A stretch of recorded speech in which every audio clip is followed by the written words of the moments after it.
Mohsin Naqvi trophy लेकर भागे, चोरी थी या मजबूरी? क्योंकि जीत तो पाए नहीं, शर्मिंदगी का कोई लेवल है या नहीं? देखिए, आप लोगों ने जब ट्रॉफी को ये कहा कि नहीं लेंगे आपसे, तो यकीनन उनको उस वक्त वहां पे अगर कोई अथॉरिटीज थी यूएई की तो उनके हवाले कर देना चाहिए था, क्योंकि वो ऐसे भी नहीं छोड़कर आ सकते थे ट्रॉफी को।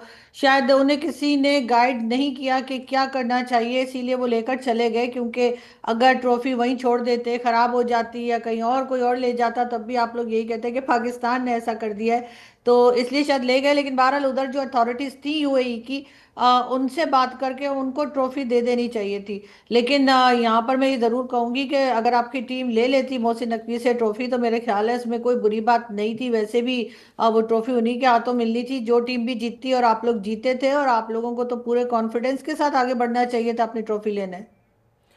लेकिन देखिए ना, जब हैंडशेक नहीं हुआ, भारत की तरफ से बार बार ये संदेश देने का काम हुआ, और मोहसिन नकवी को भी पहले से ही पता था कि भारतीय टीम हमारे हाथों ये ट्रॉफी नहीं लेगी, इसीलिए अमीरात ऑफिशियल से ट्रॉफी लेने की बात भी कही गई थी, लेकिन वो नहीं माने। और ऐसा लगा कि जैसे ट्रॉफी को उन्होंने अपनी निजी संपत्ति समझ लिया और अपने साथ बैग में लेकर चले गए।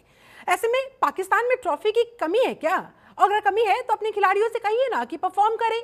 ट्रॉफी भारत ने जीती, लेकिन भाग गए लेकर मोहसिन नकवी। और कितनी तू करवाएंगे पाकिस्तान की? देखिए, बिल्कुल पाकिस्तान की टीम को अच्छा खेल पेश करना चाहिए था, लेकिन उन्होंने ऐसा नहीं किया। बहुत खराब प्ले उन्होंने क्रिकेट खेली है। और यकीनन इस पे हमारी टीम जो है वो, उसको मेरे ख्याल है उनसे पूछना चाहिए और उनकी इंक्वायरी भी होनी चाहिए। लेकिन उसके साथ ही साथ ये भी कहूंगी मैं जरूर कि मैच से पहले चल रही थी हिंदुस्तान पाकिस्तान के प्लेयर्स के दरमियान, वो आप भी देख सकती हैं, सोशल मीडिया पर भी अवेलेबल है। मोहसिन नकवी साहब से ना सिर्फ ये कि आपके खिलाड़ी हाथ मिला रहे थे, बल्कि डिनर पे भी साथ बैठे थे। तो या तो पहले दिन से ही ये बात को क्लियर कर दिया जाता कि पाकिस्तान बात नहीं होगी, हाथ नहीं मिलाया जाएगा, किसी किस्म का कोई कांटेक्ट नहीं होगा। लेकिन मैच से पहले ऐसा होता हुआ दिखाई नहीं दिया। कहीं ना कहीं कंफ्यूजन है, कहीं ना कहीं पॉलिटिक्स को दोनों कंट्रीज जो है वो खेल के बीच में ला रही हैं। और अगर लाना ही था तो मेरे ख्याल है जो टीम है एटलीस्ट उसको तो बता देना चाहिए था। और बाकी मोहसिन नकवी साहब ने बिल्कुल, मैं तो नहीं कहूंगी कि ट्रॉफी लेकर आना चाहिए था। ट्रॉफी अमानत है और वो भारत के खिलाड़ियों की है जिन्होंने जीता है, उन्हीं को मिलनी चाहिए थी, ना कि ये लेकर आ जाते। लेकिन क्योंकि उधर शायद कोई होगा नहीं जो रिसीव करे या जो गाइड करे कि क्या करना है अगर टीम नहीं आ रही, क्योंकि 1 डेढ़ घंटा तो मैंने सुना है कि उन्होंने इंतजार किया और उसके बाद वो ट्रॉफी लेकर चले गए। लेकिन खैर, ट्रॉफी उन्हें नहीं लेके जाना चाहिए था। ये थोड़ी मुझे ऐसा लग रहा है बच्चों वाली हरकत है, लेकिन नहीं होनी चाहिए थी। बिल्कुल, ये कोई गली मोहल्ले का टूर्नामेंट थोड़े ना चल रहा था, एशिया कप का फिनाले था। और भारत ने पूरी दुनिया के सामने ये मैच जीता, जो कि लाइव टेलीकास्ट हुआ। ऐसे में सवाल ये भी खड़ा होता है कि क्या पीसीबी की ये नई स्ट्रेटेजी है कि भारत से जीत नहीं पाए तो ट्रॉफी उठाकर लेकर भाग गए? पाकिस्तान क्या इतना बेगैरत हो गया? नहीं, मेरा ख्याल ये कोई नई स्ट्रेटेजी नहीं है, बल्कि वो शायद ये नहीं समझ रहे थे कि कोई ट्रॉफी लेने नहीं आएगा आपकी साइड से।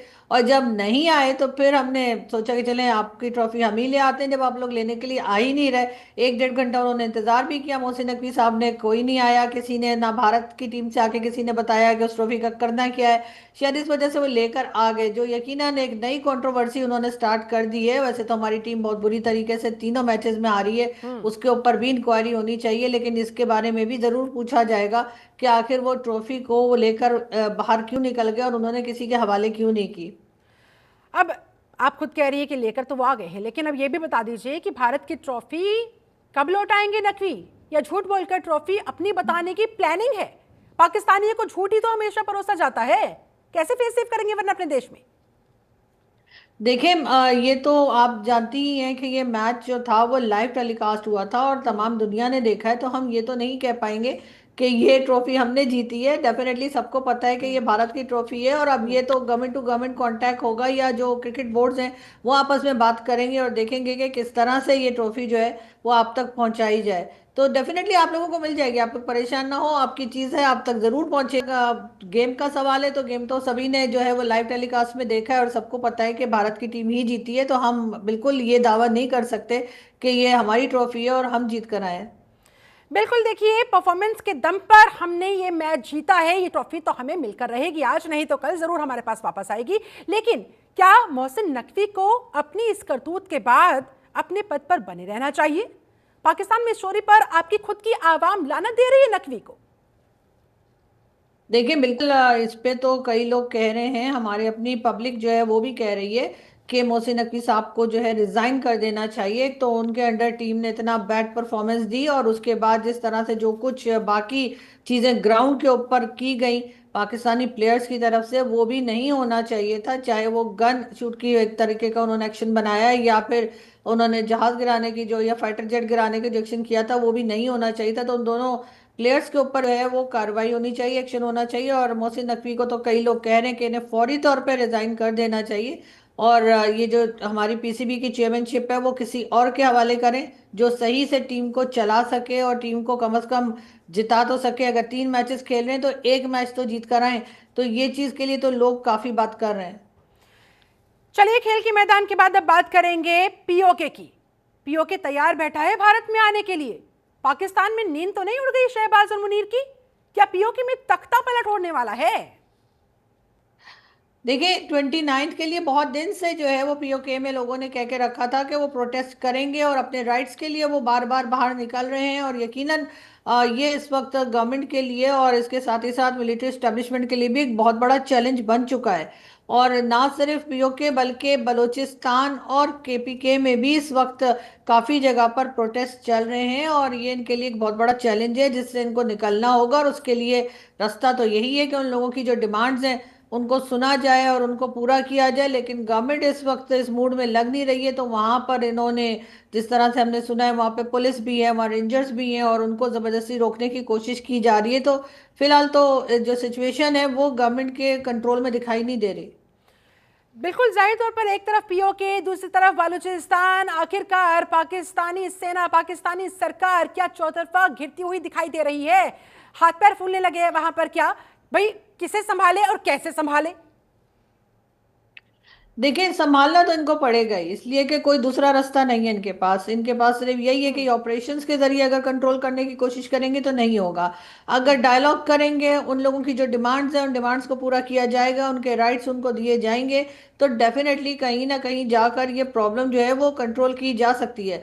लेकिन अभी गवर्नमेंट जो है वो कुछ सुनने के मूड में नहीं नजर आ रही, और इसीलिए वहां पर जिस तरह के हालात हैं, जिस तरह की सिचुएशन हम भी देख रहे हैं, यहाँ पर सोशल मीडिया पे भी दिखाई जा रही है, टीवी चैनल तो खैर इतनी बात नहीं कर रहे, तो वो डेफिनेटली गवर्नमेंट के लिए एक बहुत बड़ा चैलेंज है। लेकिन लेकिन अनफॉर्चुनेटली तब भी कोई आपकी ठीक गवर्नमेंट को समझ पॉलिसी जो में है नहीं वो आ हमें रहा दिखाई है। नहीं आपकी दे रही है गवर्नमेंट पीओके को कहाँ लेकर। कश्मीर कश्मीर कश्मीर पर अटकी पड़ी है, जबकि यहाँ तो देखिए तैयारियां चल रही है पीओके तक भारत में शामिल होने की। हमारे रक्षा मंत्री ने भी कह दिया है, राजनाथ सिंह ने, कि भाई पीओके भारत में आने के लिए एक दिन खुद बोलेगा, और वो दिन दूर नहीं। नहीं, मुझे ऐसा नहीं लगता कि बहुत जल्द वो दिन आने वाला है या ऐसी कोई सिचुएशन है। मुझे ऐसा नहीं फील हो रहा। लेकिन ये वहां की जरूर है आवाम खुद कि कह रहे हैं हम हमारी भारत में साइड मिलना पे जो चाहते हैं, कश्मीर है हम उस भारत में उधर मिलना चाहते सिचुएशन हैं। खराब जरूर है, और गवर्नमेंट अपने लिए खुद प्रॉब्लम क्रिएट कर रही है।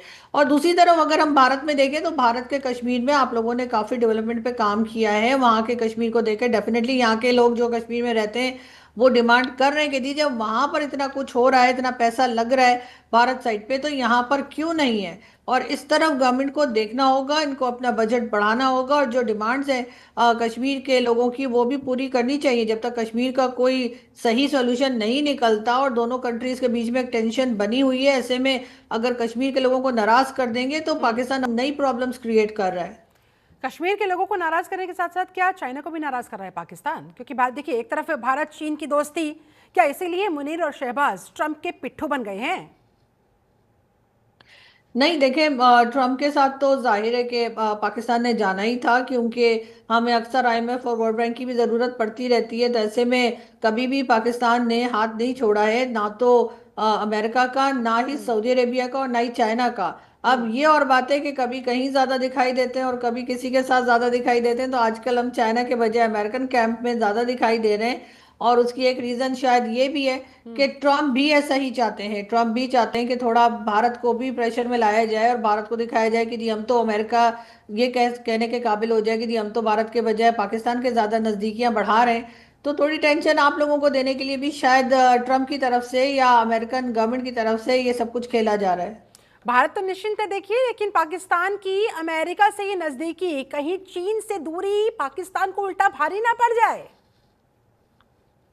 चीन से दूरी इतनी बनेगी नहीं, क्योंकि चीन की जितनी इन्वेस्टमेंट पाकिस्तान में हो चुकी है उसके बाद मुझे नहीं लगता कि चीन पाकिस्तान को छोड़कर किसी तरफ जाने के इस वक्त हालत में है या वो जाना चाहेगा। जिस तरह सीपीसी के ऊपर, सीपीसी के प्रोजेक्ट के ऊपर जितनी इन्वेस्टमेंट की जा चुकी है चाइना की तरफ से, तो चाइना ये जरूर है कि पाकिस्तान को थोड़ा अपनी तरफ से कुछ कहे जरूर सकता है कि जी आप इस पे ज्यादा काम करें, या अमेरिका के तरफ एक नजर जरूर रखेगा। लेकिन चाइना पाकिस्तान की जो दोस्ती या कह लीजिए जो एक बिजनेस चल रहा है, उसको देखते हुए मुझे लगता नहीं कि चाइना इतनी आसानी से पाकिस्तान का साथ छोड़ देगा। लेकिन अमेरिका जो पाकिस्तान के साथ नजदीकी बढ़ा रहा है, समझ रहे हैं आप लोग? क्या है अमेरिका का इरादा? क्या अमेरिका को वाकई में पाकिस्तान पर इतना प्यार आ रहा है या फिर मंशा कुछ और है? क्योंकि देखिए, रेयर अर्थ मिनरल्स को लेकर, बलूचिस्तान को लेकर जिस तरह से सौदेबाजी की बात सामने आई थी, पाकिस्तानी सरकार को इल्म है इस बात का, समझ रही है वो? देखिए, सिर्फ रियल मिनरल्स की बात नहीं है, उसके साथ ही साथ अफगानिस्तान से भी कुछ ना कुछ चाहिए अमेरिका को, हम्म। और उसमें पाकिस्तान ही काम आ सकता है। हम्म। वरना जो मिनरल्स हैं वो तो उनको वैसे भी अगर पाकिस्तान को कहेंगे तो उनको मिल जाने, लेकिन उसके लिए तो हमने पहले चाइना से भी कह रखा है। तो यहाँ पे जरूर पाकिस्तान को प्रॉब्लम आ सकती है कि वो दोनों को साथ एक ही प्रॉमिस कर चुके हैं, लेकिन अब दूसरी तरफ अगर देखा जाए तो अफगानिस्तान के लिए पाकिस्तान की पहले भी ज़रूरत पड़ी थी, और एक बार फिर हो सकता है कि अफगानिस्तान को लेकर जो है वो अमेरिका कुछ सोच रहा हो और उसमें पाकिस्तान जो है उसकी ज़रूरत पड़े। लेकिन पाकिस्तान खुलेआम इस तरह से अपना यूज करवा रहा है, और उसके ऊपर उसको आगे आने वाले खतरे के बारे में भी क्या अंदाजा नहीं हो पा रहा है? नहीं, अंदाजा तो होगा, अंदाजा तो पहले भी था जब हम पहले इस्तेमाल हुए थे अमेरिका के हाथों अफगानिस्तान के लिए। उस वक्त भी जो लोग थे उनको यकीनन पता होगा कि वो क्या कर रहे हैं और उसका रिजल्ट क्या निकलेगा, और अभी भी जो लोग हैं उन्हें बहुत अच्छे से पता है कि वो क्या कर रहे हैं, उसका रिजल्ट क्या होगा। लेकिन अनफॉर्चुनेटली ये वो लोग हैं जिन्होंने पाकिस्तान में रहना नहीं है, ये कहीं ना कहीं निकल जाएंगे, कोई लंदन चला जाएगा, कोई कनाडा चला जाएगा। तो इनको वो टेंशन नहीं है कि अगर आगे कुछ गड़बड़ हुई तो फिर उनकी फैमिलीज का क्या होगा या उनका अपना क्या होगा, क्योंकि वो तो ये सब कुछ जो भी सौदेबाजी चल रही है वो करके, या जो बिजनेस चल रहा है वो करके वो निकल जाएंगे। तो इसी वजह से अभी ऐसा होता हुआ कुछ दिखाई नहीं दे रहा। लेकिन ये जरूर है कि ट्रम्प का कोई भरोसा नहीं किया जा सकता कि उनका कोई ट्रस्ट करे, वो कभी भी अपनी बात से पलट जाते हैं, वो कभी भी किसी दूसरी साइड पे हो जाते हैं। तो यहाँ पे पाकिस्तानी अथॉरिटीज को ये भी ख्याल रखना होगा कि वो अमेरिका के साथ या ट्रम्प के साथ बातचीत तो कर रहे हैं, बिजनेस तो कर रहे हैं, लेकिन किस वक्त ट्रम्प क्या कह दें, क्योंकि ये वही ट्रम्प है जिन्होंने कुछ टाइम पहले पाकिस्तान के लिए कहा था कि ये $33 बिलियन खा के भाग गए और हमारा कोई काम नहीं किया। अब अचानक से हम फिर इतने लाडले हो गए, तो ऐसा ना हो कल को फिर दोबारा ट्रम्प का मूड बदल जाए और वो कोई और स्टेटमेंट दे दें। और उसी ट्रंप पर इतना भरोसा किया जा रहा है, उसी ट्रंप से बार बार मुलाकात करके पाकिस्तानी ऑफिशियल्स, मैं मुनीर की बात कर लूं, मैं शहबाज शरीफ की बात कर लूं, प्रधानमंत्री है वो तो इस देश के, वो सातवें आसमान पर अपने आप को देख रहे हैं और आसमान छूने का ख्वाब देख रहे हैं। एहसास नहीं है कि अगर मुंह के बल गिरना पड़ा तो क्या हश्र होगा? देखिए, अब मुंह के बल गिरना पड़ेगा या क्या होगा, इतनी दूर की तो ये लोग नहीं सोचते। हम्म। ये तो इसी वक्त की सोच रहे हैं कि अभी अगर अच्छा चल रहा है, अभी अगर ट्रम्प साथ दे रहे हैं, अभी अगर अमेरिकन गवर्नमेंट साथ है, इनके लिए बस इतना ही बहुत है। और मेरे ख्याल है ये अभी सिर्फ आज के बारे में सोच रहे हैं, कल के लिए इन्होंने कुछ नहीं प्लान किया और ना ही सोचा है। अच्छा, चूंकि देखिए अभी आपने सऊदी का भी जिक्र किया, सऊदी अरब के साथ समझौते पर इतरा रहा पाकिस्तान, परमाणु हेल्प की कर रहा है बात, लेकिन वो बचा भी है क्या? कैनाना हिल्स पर चेक तो करवा लीजिए एक बार, जिसके दम पर पाकिस्तान उछल रहा है। नहीं, मेरा ख्याल है क्योंकि इसीलिए ये वॉर जो, या कह लीजिए जो अटैक्स हैं वो रुकवाए भी गए थे, और उसके बाद दोनों कंट्रीज ने, हिंदुस्तान पाकिस्तान ने जो है वो सीज फायर की तरफ भी गए थे। तो मेरा ख्याल है बिल्कुल अभी न्यूक्लियर वेपन्स पाकिस्तान के हिफाजत से हैं, उन्हें कुछ नहीं हुआ है। और इसकी आप बिल्कुल फिक्र ना करें, क्योंकि उनको किसी किस्म के डैमेजेस नहीं हुए, और इसी वजह से सीज फायर के बाद जो है दोनों कंट्रीज आराम से बैठी हैं। नहीं देखिए, हमें फिक्र अपने दोस्त सऊदी अरब की है। सऊदी अरब अगर पाकिस्तान के भरोसे बैठा रहेगा और कभी इनके ऐसी कोई सिचुएशन होती है कि परमाणु हेल्प उसे लेनी पड़ जाए, तब जाकर भंडा फूटेगा पाकिस्तान का कि अरे इसके पास तो था ही नहीं, खामा खा इतरा रहा था ये तो।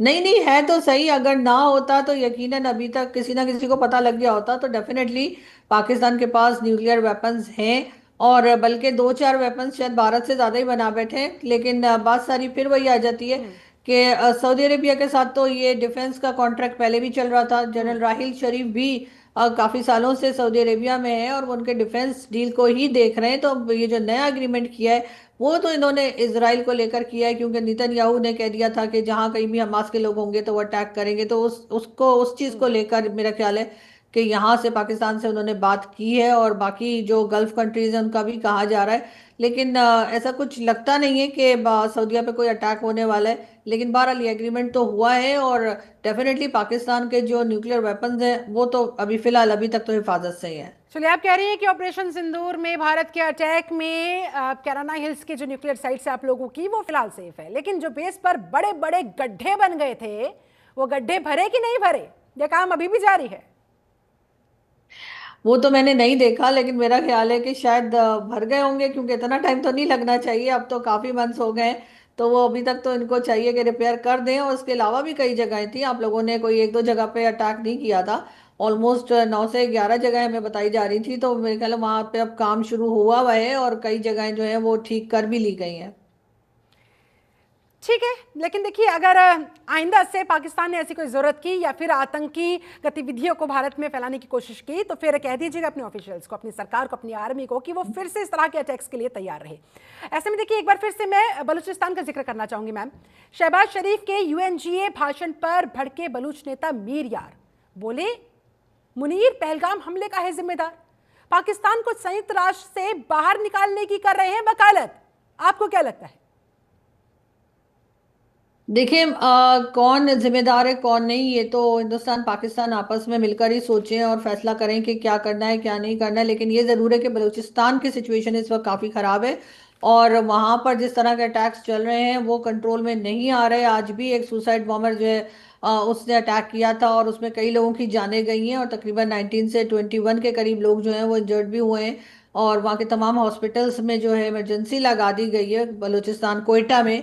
तो ये सिचुएशन तो पाकिस्तान की बनी हुई है। पाकिस्तान अंदर से ही काफी ज्यादा प्रॉब्लम इस वक्त फेस कर रहा है, और उसके लिए यकीनन हमारे जो लोग हैं, जो गवर्नमेंट है, उसको पॉलिसीज अपनी देखने की जरूरत है कि अपनी पॉलिसीज को ठीक करें। और जो वहाँ के लोग हैं बलूचिस्तान के, उनसे बात की जाए। डॉक्टर मारंग बलोच को अरेस्ट करने से कुछ नहीं होगा, वो वहाँ की एक्टिविस्ट है, वो कोई टेररिस्ट नहीं है। और इसी तरह के दूसरे लोग जो बलूचिस्तान के अरेस्ट करके रखें, उनको मेरा ख्याल है कि उनको रिहा करना होगा, और उनके साथ बैठकर डायलॉग करेंगे, तभी कोई इशू जो वहाँ पे बने हुए हैं उसका कोई हल निकलेगा। इस तरह से ऑपरेशन जो है वो पहले भी कई बार हो चुके हैं, लेकिन ऑपरेशन से कोई रिजल्ट नहीं निकला, और ये बात जो है वो गवर्नमेंट को समझनी होगी। गवर्नमेंट का आपने जिक्र किया, मीर यार का मैंने जिक्र किया। बलूच नेता है मीर यार, वो ये भी कह रहे हैं कि शहबाज शरीफ तो बस एक कठपुतली नेता है। कौन उन्हें चला रहा है, कौन उन्हें मैनिपुलेट कर रहा है?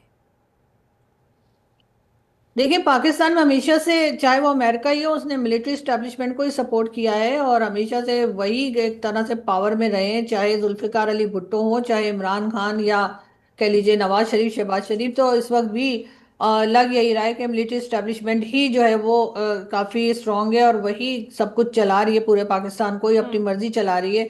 तो नवाज शरीफ साहब की तरह, या शहबाज शरीफ साहब, इवन इमरान खान को भी जो है वो सिलेक्टेड प्राइम मिनिस्टर कहा जाता था, इलेक्टेड नहीं कहा जाता था। तो यही चीज शहबाज शरीफ साहब के साथ भी है। और मेरे ख्याल से अभी तक के सबसे कमजोर तरीन जो प्राइम मिनिस्टर आए पाकिस्तान के, उनमें शहबाज शरीफ साहब का नाम आता है, जो शायद ही अपनी मर्जी से कोई काम कर सकते हैं। लेकिन अमेरिका की शय पर देखिए, कहा जा रहा है जिस तरह से बलूचिस्तान को बेचने की, उसकी सौदेबाजी करने की दिशा में तेजी के साथ आगे बढ़ा जा रहा है। लग रहा है वहां की परिस्थिति क्या कहती है, आप बताइएगा जरा, कि बीएलए ऐसा होने देगी? देखिए, अब ये तो डिपेंड करता है कि पाकिस्तान की फोर्सेस क्या करती हैं, पाकिस्तान की गवर्नमेंट पॉलिसी क्या बनाती है, वहां पे डील कैसे करती है। हम्म। बाकी तो बीएलए की जहां तक बात है, तो अभी तक तो उनके अटैक्स चल रहे हैं। बीएलए को हम्म। टेरर ऑर्गेनाइजेशन के तौर पर भी यूएन ने लिख दिया है। अब देखते हैं कि आगे क्या होता है। लेकिन बहरहाल कहीं ना कहीं इस सिलसिले को रोकना होगा, वरना ये ठीक। पाकिस्तान को बहुत नुकसान कर सकता है। बहुत बहुत शुक्रिया आपका आरजू काजमी जी, हमारे साथ जुड़ने के लिए, इन तमाम सवालों पर अपनी राय रखने के लिए बहुत बहुत धन्यवाद हमसे बात करने के लिए।